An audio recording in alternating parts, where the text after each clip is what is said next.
The Alibi set na puno ng sweet vibes dahil sa Kim Pao. Hindi scripted, hindi planado. Paolo, binanata ng kilig line si Kim Chu. Paolo Avellino, kinalampag ng netizens. Bagay na daw kay Kim ang mag-baby. Kim Chu, hinangaan sa natural beauty. Tara, kwentuhan muli tayo.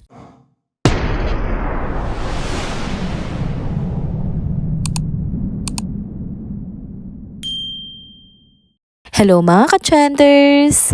Welcome back muli sa ating channel. Kung bago pa lamang kayo dito, huwag nang kalimutang mag-like, mag-subscribe at i-hit na rin ang bell notification para lagi kayong updated sa mga balitang trending at napapanahon. Mga ka-trenders, may super na nakakakilig na kwento akong dala para sa inyo at ito mismo ay galing sa producer ng seryeng The Alibi. Alam ko marami sa atin ang matagal na naghihintay ng fresh na update patungkol nga kina Kim at Paolo. Kaya eto na, ready na ba kayo sa kilig? Ganito nga raw nangyari sa mismong set habang nagtitiping sila. Normal lang na usapan sa umpisa. Si Kim nagbiro pa nga at sinabi, Ate Carl, na-miss na daw ni Pao si Shell. Siyempre, ang sagot ng producer, sa Sabado na raw ang dating. Simple lang, parang casual na palitan ng kwento. Pero mga ka-trenders, eto na nga ang twist.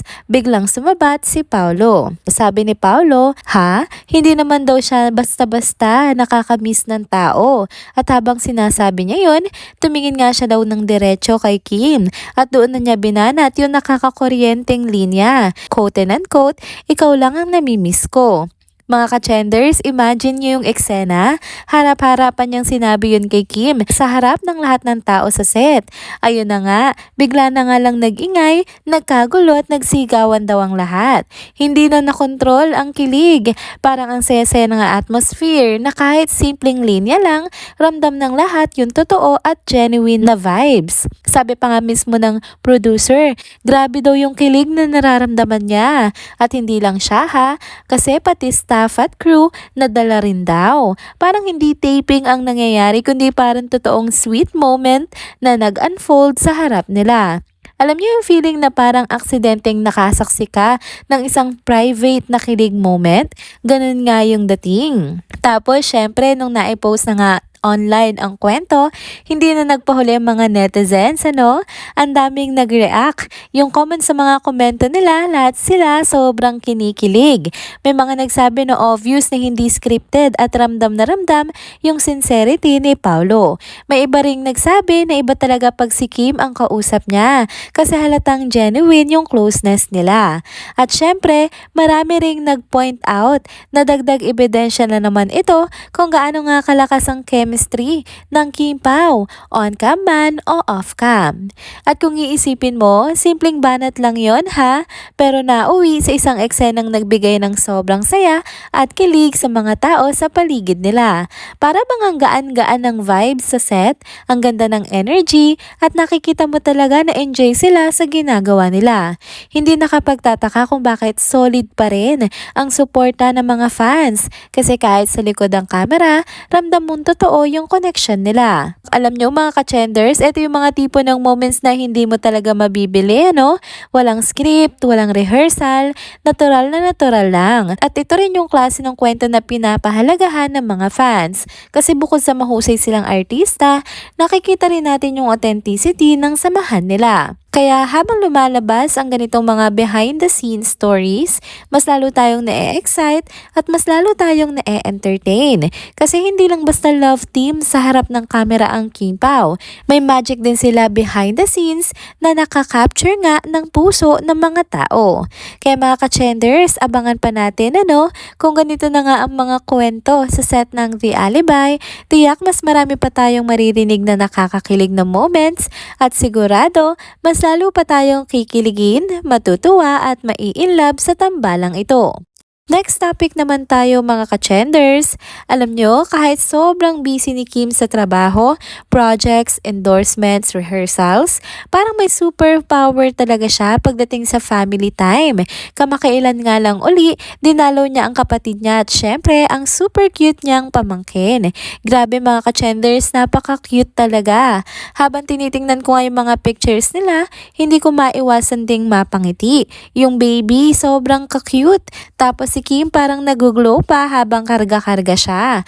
Natural lang na mag-react nga ang mga netizens at magsabi na bagay na nga daw kay Kim ang maging mommy.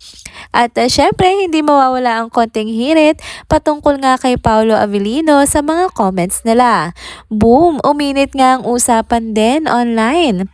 At 'di ba, ang galing lang ni Kim kasi kahit laging nasa spotlight, hindi nawawala ang pagiging grounded. Para ka nakakakita ng instant stress reliever habang tinitingnan mo yung simpleng family moment nila.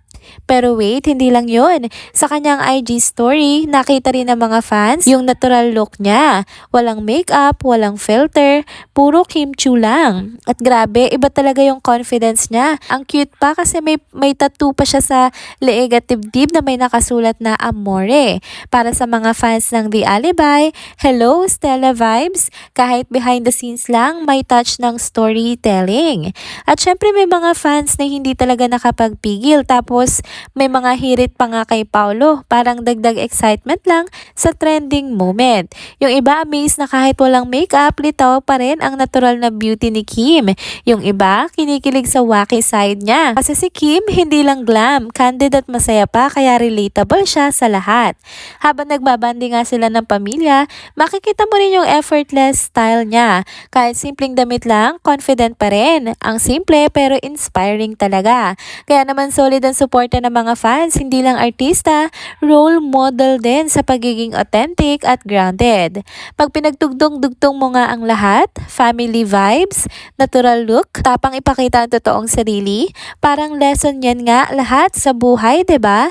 Kahit sobrang busy, may oras para sa family, may confidence sa sarili, at higit sa lahat, marunong maging totoo. At iba ganitong moments na nagpapaalala sa atin na kahit superstar ka, pwede kang simple at relatable. Kaya patuloy ang pagmamahal at suporta ng mga fans kay Kim Chu. Ang aura niya, grabe, hindi mo talaga pwedeng palampasin. Kaya guys, lesson of the day, kahit gaano ka ka-busy, lagi may oras para sa pamilya, maging totoo sa sarili, at huwag matakot ipakita ang natural na ganda at confidence. Yung simpleng moments lang, minsan mas memorable pa kaysa sa grand events. And there you go mga ka-chenders. Dito na po muna nagtatapos ang ating isa na namang trending video update. Salamat sa inyong pagsubaybay at pagsama sa akin hanggang sa dulo ng video na ito. Pero bago kayo umalis, huwag niyo pong kalimutang mag-like, mag-comment, mag-subscribe at i-hit na rin ang bell notification para lagi kayong updated sa mga balitang trending at napapanahon. Kita-kits po sa susunod na video. Paalam!